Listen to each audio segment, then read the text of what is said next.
Hi, welcome back to yet another video. Um, Last time we looked at how to register your business on the Dansoft POS system. The payment methods we have available. So we registered our farmers and we called it our some farmers. Today we are going to log in and then look at the settings for the system. So I'll go to login, and then I remember I created my username was Mr. Mr. Boss, and then my password was 12345 6. So this is my dashboard as an admin. You have a welcome message and your username here. This is where you log out from, and then in case you want to view your profile, you can upload the logo for your pharmacy. For this case, the pharmacy I've created, this is where you look at your subscription, and then all these are showing 0 because we don't have any business yet. So this dashboard, this is where you view your financial year, how you've been performing from January to December. And then this looks at your sales, so they'll either shoot up or go down depending on your performance.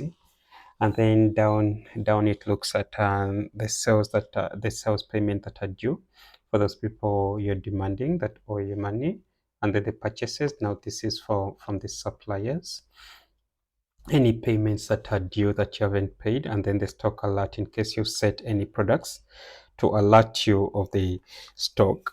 Depending on the number, you could maybe say warn me when there are two or five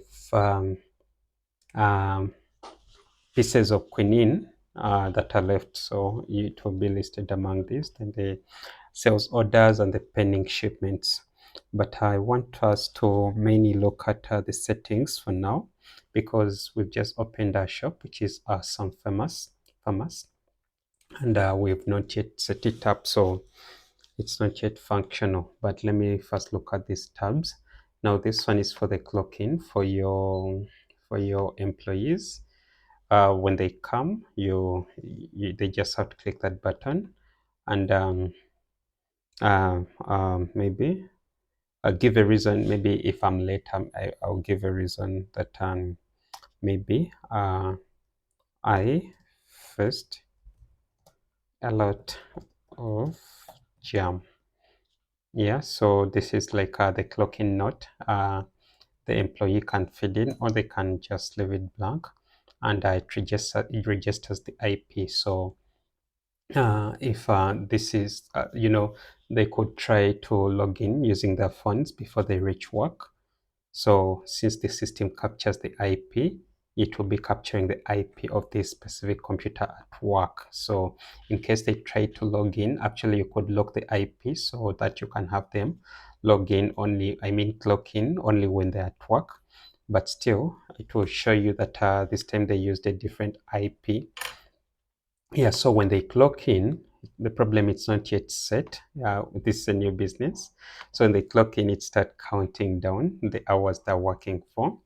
This other one, these are features we shall look at another time, because these go under the essential. And then this is a quick calculator. And this is the POS system that you would want the cashier to look at. Yeah, but we're not going to look at this right now. This shows you the profit you've made today. Maybe you are the admin, and then you have your employees make the noting the sales, so you could check on them by going to this today's profit tab, so that it shows you all the profits and the calculations for that day up to the time you made that request. And then the date, the notification, that's obvious, but we don't have any notifications yet. So let's head on to the settings. module, and then we shall click on business settings.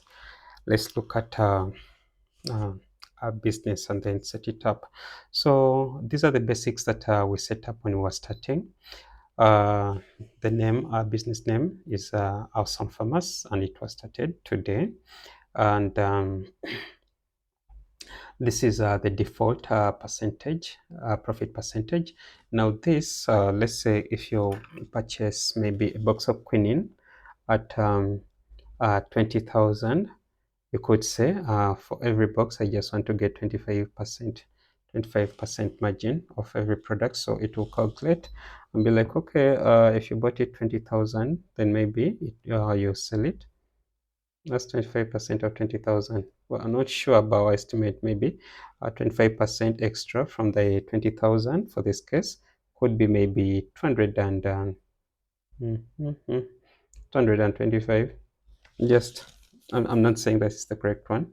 I'm just saying. So depending on what you set here, you could say maybe for me, I want to be getting 100% of every product that I have. So if I book the box of quinine at 20,000, then automatically it will sell it at 40,000, so that you get 100% of exactly what you put in. So that's what this part is for. I'll set it back to 25. And if you had noted before, it had, not that it matters, but I'm just putting it back as it was because I'm going to show you why. The currency, we said that Ugandan shillings, which you can switch to any currency. This thing is international, so you can put any currencies that you want where your business has been set up. And then the symbol, do you want the symbol before or after the amount? In Uganda, we mostly use the symbol before the amount, so I'll just leave it to before the amount. The time zone is set right. You can upload the logo for your business. I don't have any logo right now, but I could put maybe let me put that. Okay, financial year, and then we looked at the first in, first out. Now, since our business is a pharmacy, so we say what we brought in first should go first before it expires. So the transaction edit date days. This is the number of times you give yourself for the transactions to be editable before the permanently not editable. So I'll leave it to 30 days. The date format seems okay. Month, day, and year. 24 hours is okay. Now the currency precision. Now this looks at, you remember this thing that I put back? You see these two zeros? That they are because the precision has been set to 2, but in case you don't need them, you can put it to 0. The quantity, yeah, exactly as you see here in the note, the number of digits after the decimal point for the quantity value. That's why the percentage had the 2 zeros at the end. So if you don't need them, we can set them to 0, but that depends on somebody's business. So I'll update these settings before I go to the next part. Now the next part looks at the taxes. I'm going to skip that because my pharmacy is not going to be having any taxes, and taxes vary depending on the country and region you're in. So I'll go to the product, skill preference prefix. I'll leave that empty so that the system generates the exact one, the right one. And then since it's a pharmacy, I'm going to enable the expiry date, and then add manufacturing and expiry date period. Then it asks us, do we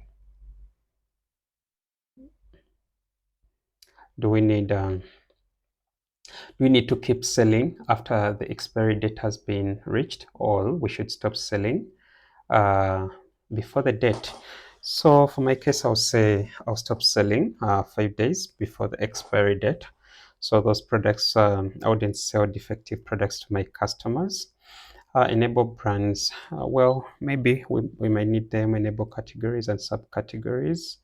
Enable price and tax info. I'll leave that on. And then the units, the default, let's leave that because we shall be setting up our own units. enable subunits. Now subunits, based on the selected unit, it will show subunits for it. Select a subunit applicable, leave blank. If all subunits are applicable for all products, okay, we shall leave that blank. The racks, now these could be enable this to add the rack detail for the product for different business locations. Now racks and rows are more for those people who are having the stores, so that you can know, let's say if I'm packing, I have so many medicines in my shop, and then I need to know which row specific medicine is in. So I could say that maybe the metro tabs are in this row under this rack, you get. So this could be important if we're looking at a big store or a big business, but for my case I don't really need them. But you could play around with them and see which works for you. Enable warranty, no, for my medicine we don't offer those. Secondary units, now this is a bit complicated but important for some cases, but not for the medicine, because the medicine is always the same size, but it could work for people having like a restaurant business where the product could be the same, but let's say, wow, what example? Let me give an example of a piece of chicken.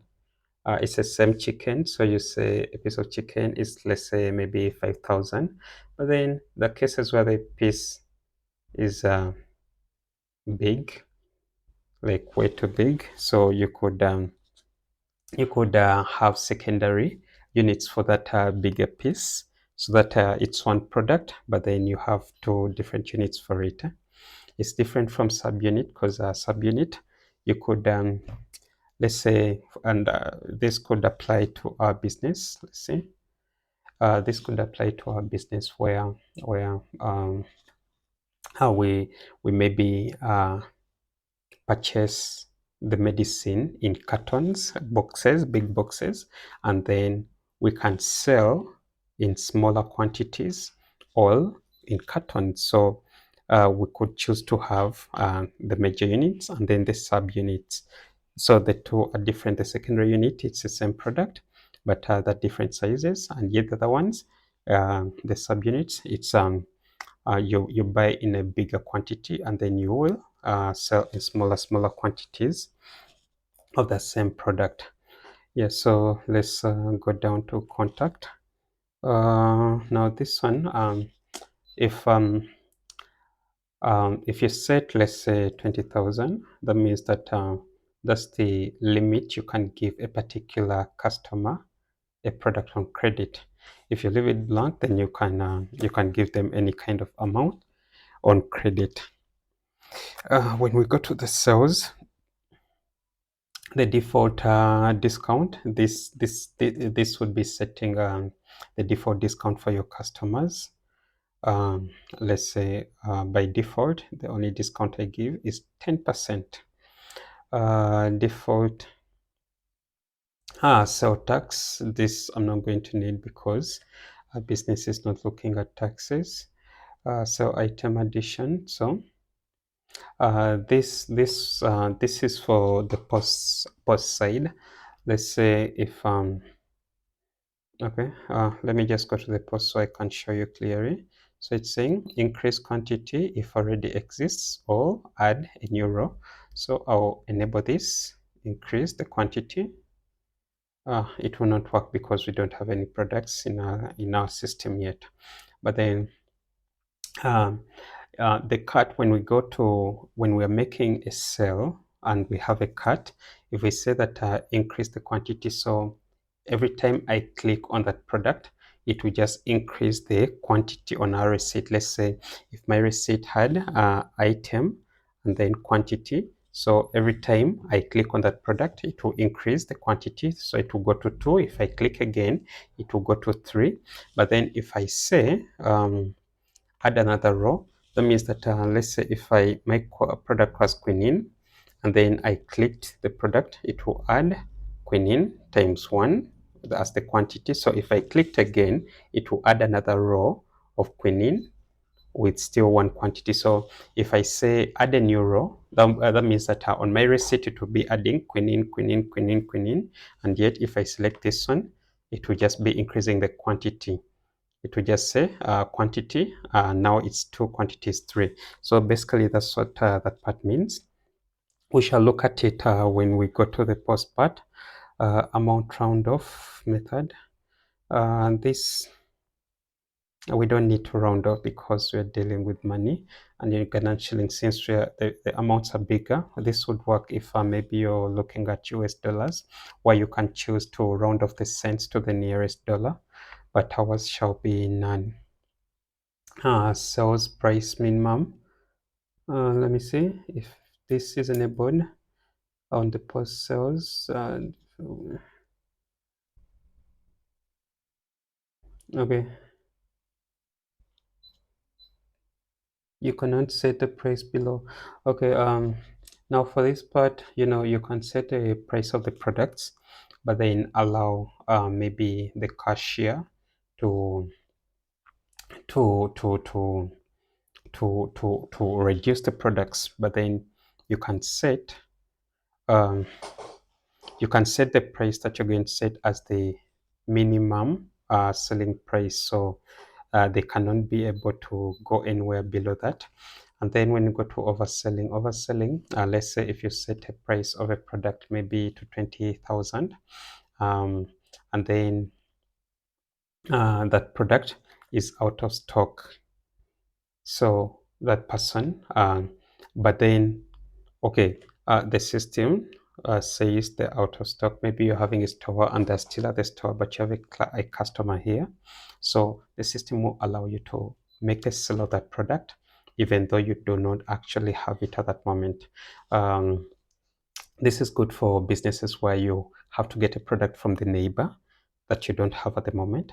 So the system, because you need to give the customer the receipt, it will allow you to oversell, and then maybe when you restock, it will recover that product. Sales order. Now we know what a sales order is. Sales order, that's the sales order you're going to send to a client before they actually give you the money.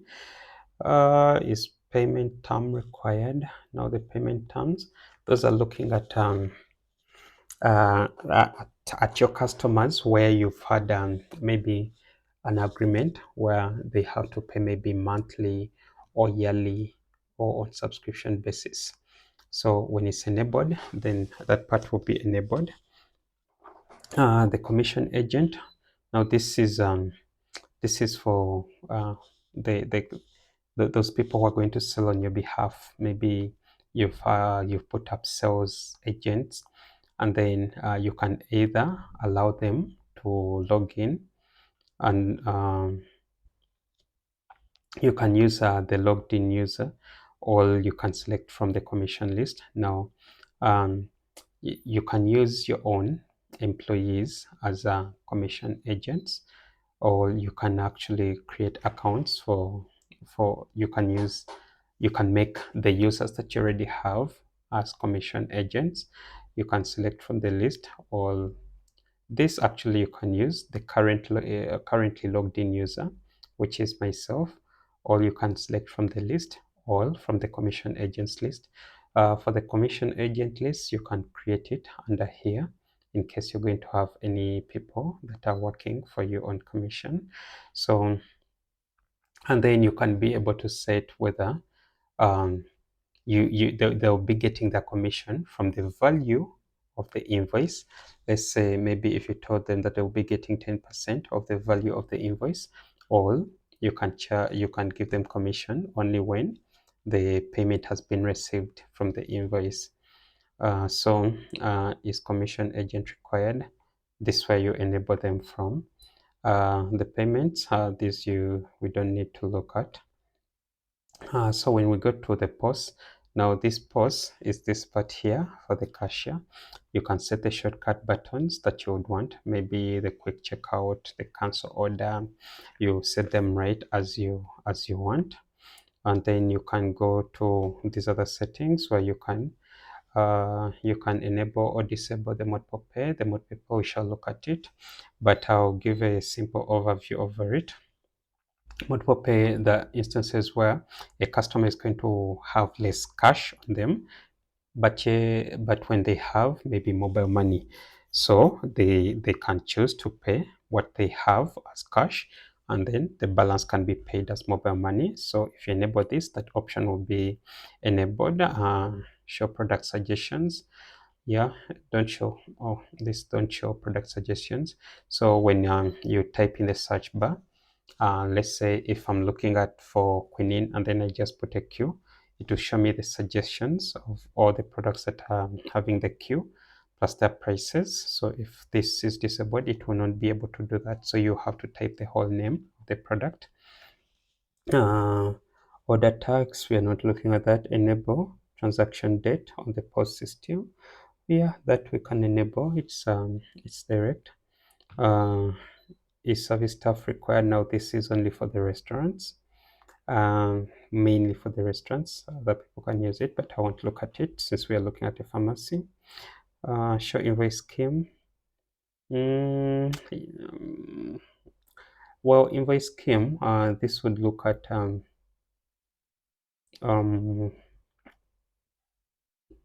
this would look at you can create different kinds of receipts. You can so the system looks at all receipts as invoice. So when if you go to the settings and then you go to the location settings, you can be able to create the different invoice schemes where you create the receipt, the invoice, the code, what. So this is where you enable them if you want them to be shown on the POS screen for the cashier. Show pricing on the product suggestion. Yeah, so this is what I talked about here. Where this. So you enable if you want to show the price on the list that comes up from this. Disable drafts. The drafts are these where you make a sale and then you save it as a draft and come back and edit it. So you can enable or disable it from here. Show recent transactions. Still, this is on the POS screen, but I would recommend you keep it on. That way you can be able to edit any mistake you've made. Subtotal editing. Now this is let's say if you're selling Metro at 20,000, you could either leave the subtotal editable in case somebody, maybe you do some price discrimination and somebody is paying you maybe instead of 20,000, you tell them 30,000. But remember, if you overcharge, the system already has the final prices. So if you leave this enabled, it will allow that person to edit the price and make it higher, but it will only or lower, but it will only be for that sale. It will not affect the base prices of the system. Check this to make the subtitle field editable for each product in the POS screen. Yeah, so it's for that specific product. Enable service staff. This one, we shall not look at it. Disable credit sale button. This is obvious. Enabling or disabling the credit sale for your cashier. Show invoice layout. This and this are mostly related. Enable weighing scale. This we don't need for our case. Print. Invoice on suspend. Well, there's the suspend button where you can suspend an order for that time and then go back and edit it. So you can either print an invoice when a sale is suspended, but I don't think we need to do that. Disable express checkout. Now the express checkout, there's always a cash button where you just press and then the sale is done immediately. For some cases, I disable that because at times when a customer has multiple pay, where they have different um, money from different sources, the cash and the mobile money. And then when you click cash, it automatically takes cash. So sometimes I disable it, but for some people, if some people who directly pay cash, then you can leave it on. Disable discounts, this is obvious. And disable suspend sales. Now this part, I explained it when we were here. And then these are for the bar, the weighing scale, but those are for the restaurants mainly. I'll go to the purchases enable product pricing. This I looked at already. The lot number, this looks at like the batch number. If you want to know, if you want to systemize and categorize your products, maybe you brought in boxes, maybe you made a shipment last week, so the lot number will help you know that these products are in the first shipment. That way you can know which products should come first, or which shipment maybe has an issue. So if you enable the lot number, it helps you track that. Let me see what they say. This will enable you to enter the lot number for each purchase in line and the purchase screen. Yeah, so every time you purchase and then you enable the lot number, it will track those products from that lot number, so that you know which batch has gone first, which one is being slow at sales, depending on the batch that you ordered. Enable purchase order. This is obvious. So I'll enable this for our case. And then when we go to the payments,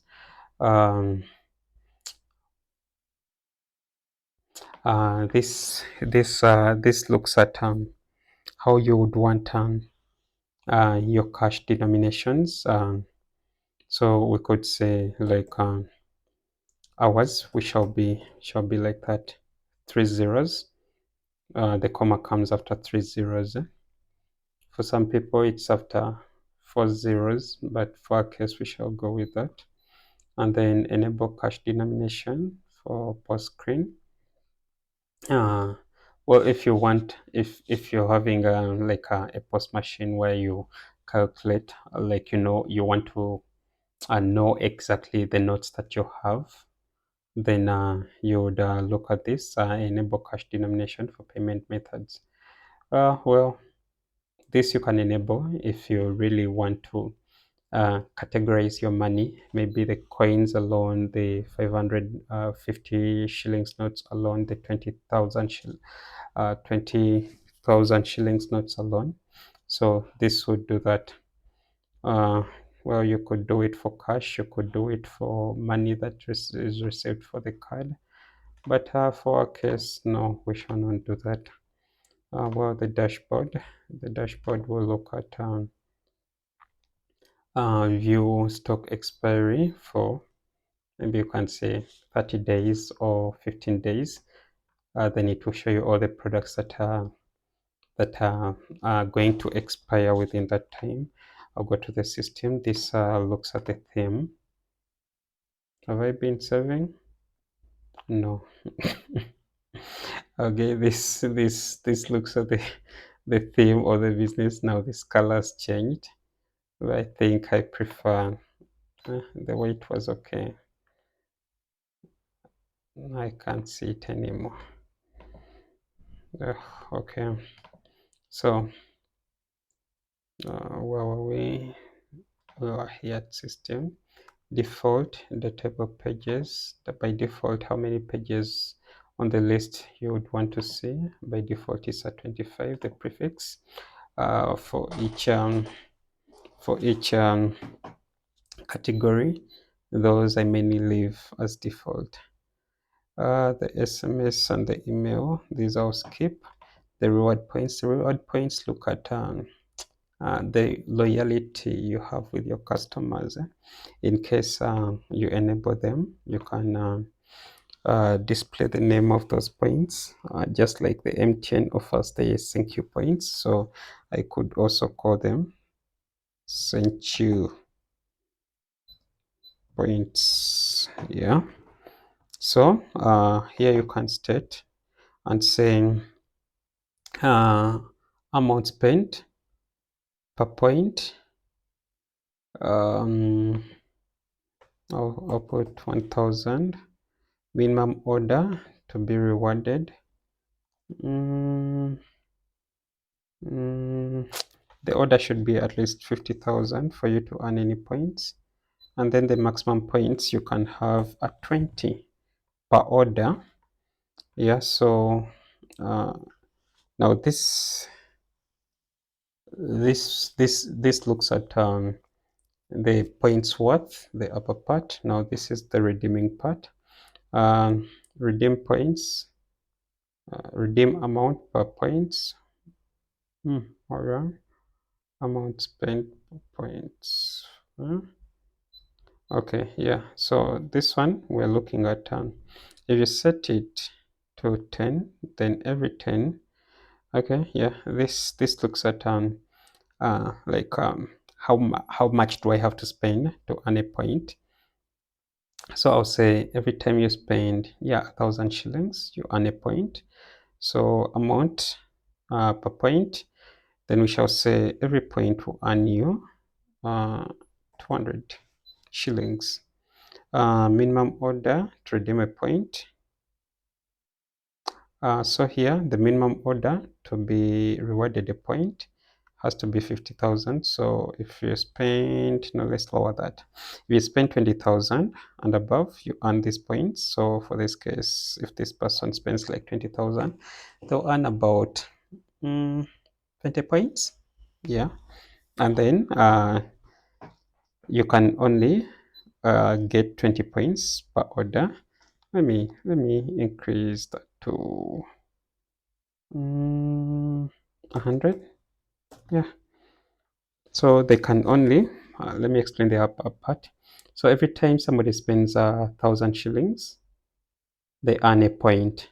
But then you can only earn a point if their order is 20,000 and above, and then the maximum points they can get on an order is 100 points. That means that if they spend maybe 100,000, they can only get a maximum of 100 points on that order. That way, you don't have to lose out on business because you've given so too many points. So when they spend, they can redeem. Remember, earning a point, you spend 1,000, but getting using the point, you're supposed to redeeming per point. Each point gives you 200 shillings. The minimum order, you should at least have purchased 50,000 and above. And then the minimum points to be redeemed, you can only spend, let's say, 50 points. 50 points give you what? 10,000. Yeah, that's the maximum you can spend. And then maximum points per order.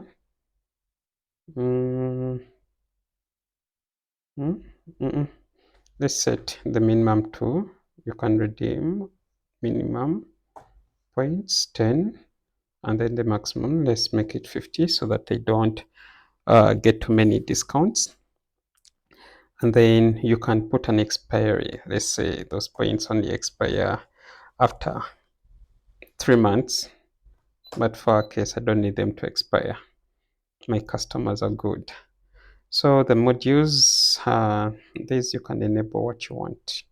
We want the POS, we want the expenses, the modifiers, the tables are for the restaurants. Enable booking, not for business. This one for restaurants only. Service type, not hours. Subscription, not hours, not hours, not hours. So the modules, we skip that. Custom labels. Now these are extras that you might require. Maybe a particular part doesn't have the specific thing you want. You can add it here and give it a value. Let's say where we shall see where we can apply these labels for what this we shall look at. It will make more sense when we get to the parts where we will need them. So those are the settings for our business. Unfortunately, I've not been saving, but I'll save this. So I'll just look at this lower part. Making the video so long. So the business location, this is our business, so we can look at the settings. The settings will give us the auto print after finalization. Yeah, now this after maybe you made a sale, so it should auto print. Printer type, you can browse and find the right printer, the layout, and then the scheme. These are the other parts we were talking about before. So you select them from here, but you set them up from the invoice settings. So from the invoice settings, you just go and click on add, and then you add the schemes you want, which format you want for your invoice. That's the scheme. And then the layout, this is where you make the designs for your invoice. What do you want to be displayed? What don't you want? These are not going to go through this. You can browse through and find the right settings for your printer. You can select between, there's so many options that you have here. So you can select the designs you want and the layouts you want on your receipt, the headings, the footer. So if you look at these settings here, it looks at the logo. When you go down, it looks at the invoice heading. Go down, this for the customer details, the field that will be shown, like your location, select what you would want to be printed on the receipt. Product details, that's now those columns for the items, and then so on, amount due, etc. I won't be going much into that. The barcodes, those are also a bit obvious. It's just setting your barcode settings. You can also go through that. The printer settings, same thing. You add a printer, set it up. And depending on the kind of printer that you have, tax rates and things, you set which kind of tax you're using. You can use you can create a group for your taxes or specific. And then the subscriptions, this we looked at, and I haven't yet figured out the payment thingy, but this one is easy, because in case you're facing any issue using the Flutterwave, there is the offline version that will be enabled, where you can just make a call and make your payment. Oh, it's fine now. I have no idea, probably because I logged out from the last video. So here you can go and pay by card, or you can choose mobile money. Since you're in Uganda, just put in your number and then click pay, and then put in the password from your phone. Automatically your subscription will be activated. Yeah, so basically that's all with the settings. We shall be looking at something else next time. Thank you for your time. Have a lovely day.